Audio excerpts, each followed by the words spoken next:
मरा मरा जप करके भी कैसे बने थे डाकू रत्नाकर। महर्षि वाल्मीकि। प्रसिद्ध ग्रंथ रामायण के रचयिता आदि कवि महर्षि वाल्मीकि के बारे में लोक प्रचलित कहानियाँ भी हैं, जिन्हें अधिकांश लोगों ने सुना है। इन्हीं में से एक है डाकू रत्नाकर के हृदय परिवर्तन तथा महानतम ऋषि बनने की कथा। माना जाता है कि नारद मुनि की एक सलाह ने डाकू रत्नाकर का जीवन बदल दिया। एक बार रत्नाकर नाम का एक डाकू हुआ करता था। रत्नाकर अपने साथियों के साथ बीहड़ जंगल में रहता था और वहां से गुजरने वाले यात्रियों को लूट लिया करता था। दूर दूर के इलाकों में रत्नाकर के नाम का खौफ था। एक बार की बात है, दिन छिप चुका था और थोड़ा अंधेरा हो रहा था। उस समय नारद मुनि उस जंगल में विचरण कर रहे थे। तभी डाकू रत्नाकर ने अपने साथियों के साथ नारद जी को घेर लिया। नारद मुनि अपने आप में मग्न थे। उनके मन में किसी प्रकार का कोई डर नहीं था। रत्नाकर ने नारद जी से पूछा, सुनो ब्राह्मण, मैं रत्नाकर डाकू हूँ, क्या तुमको मुझसे भय नहीं लग रहा? नारद मुनि ने कहा, रत्नाकर, मुझे किसी भी बात का भय नहीं है। मैं ना तो किसी असफलता से डरता हूँ और ना ही मुझे अपने प्राणों का भय है, ना कल का और ना कलंक का। लेकिन शायद तुम डरे हुए हो। रत्नाकर ने गुस्से में कहा, मैं डरा हुआ नहीं हूँ, मुझे भला किसका डर है? नारद मुनि, अगर डरे नहीं हो तो इन जंगलों में छिपकर क्यों बैठे हो? शायद तुम राजा से डरते हो या फिर प्रजा से। रत्नाकर, नहीं, मैं किसी से भी नहीं डरता।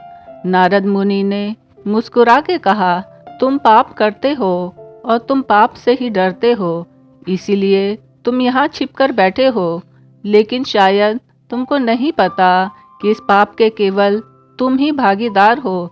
इसका दंड तुमको अकेले भुगतना होगा, कोई भी तुम्हारा साथ नहीं देगा। रत्नाकर ने गुस्से से कहा, तुम मुझे उकसा रहे हो ब्राह्मण। मैं ये सब काम अपने परिवार का पेट पालने के लिए करता हूँ और मेरी पत्नी, मेरे बच्चे, मेरे पिता सभी इस काम में मेरे साथ हैं। नारद मुनि ने कहा, सुनो रत्नाकर, मुझे अपने प्राणों का भय नहीं है। तुम मुझे यहाँ पेड़ से बांधकर अपने घर जाओ और अपने सभी सगे संबंधियों से पूछो कि क्या वह इस पाप में तुम्हारे साथ हैं। रत्नाकर को नारद मुनि की बात सही लगी और वह उनको पेड़ से बांधकर अपने घर की ओर चल दिया। घर जाकर उसने सबसे पहले अपनी पत्नी से पूछा कि मैं जो ये पाप करता हूँ, क्या तुम उस पाप में मेरे साथ हो? तो पत्नी ने उत्तर दिया कि स्वामी, आप इस परिवार के पालक हैं, ये तो आपका कर्तव्य है। इस पाप में मेरा कोई हिस्सा नहीं है। रत्नाकर बेचारा उदास सा होकर अपने पिता के पास पहुंचा और उनसे भी यही सवाल पूछा। तो पिता ने कहा, बेटा, ये तो तेरी कमाई है, इस पाप में हमारा कोई हिस्सा नहीं है। डाकू रत्नाकर के प्राण सूख गए। उसे यह सब सुनकर बहुत बड़ा धक्का लगा कि वह जिनके लिए ये पाप कर रहा है, वो उसके पाप में भागीदार होने को तैयार नहीं है। रत्नाकर हताश होकर वापस नारद मुनि के पास गया और नारद मुनि के पाँव में गिर पड़ा और क्षमा मांगने लगा। नारद मुनि ने उसे उठाया और सत्य का ज्ञान दिया।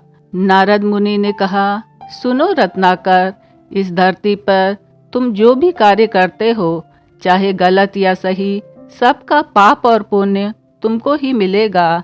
अपने सभी कुकृत्यों के लिए तुम ही जिम्मेदार हो। तुमने पुराने जीवन में जो कुछ पाप किए, उसके भागीदार भी तुम हो और आगे आने वाले जीवन में जो भी करोगे, उसके जिम्मेदार अकेले तुम ही होगे। नारद मुनि ने रत्नाकर को सत्य से परिचय कराया और उसे राम का नाम जपने का उपदेश भी दिया। रत्नाकर से राम नाम लिया ही नहीं जाता था, तो नारद मुनि ने उसे मरा मरा का उच्चारण करने को कहा और मरा मरा जपते हुए यही रत्नाकर राम नाम का जाप करने लगा और आगे जाकर यही रत्नाकर महर्षि वाल्मीकि के नाम से प्रसिद्ध हुआ। महर्षि वाल्मीकि आदिकाल के सबसे उच्च ऋषि हैं। वह संस्कृत के विद्वान कवि और दुनिया के सबसे बड़े ग्रंथ रामायण के रचयिता हैं। महर्षि वाल्मीकि ने ही हिंदुओं के सबसे प्रसिद्ध ग्रंथ रामायण को संस्कृत में लिखा। सत्य ही कहा गया है, राम नाम के इस शब्द में बहुत बल है, जिसने डाकू को भी भारतवर्ष के सबसे प्रमुख ऋषि के रूप में परिवर्तित कर दिया। जय श्री राम, जय श्री राम, जय श्री राम।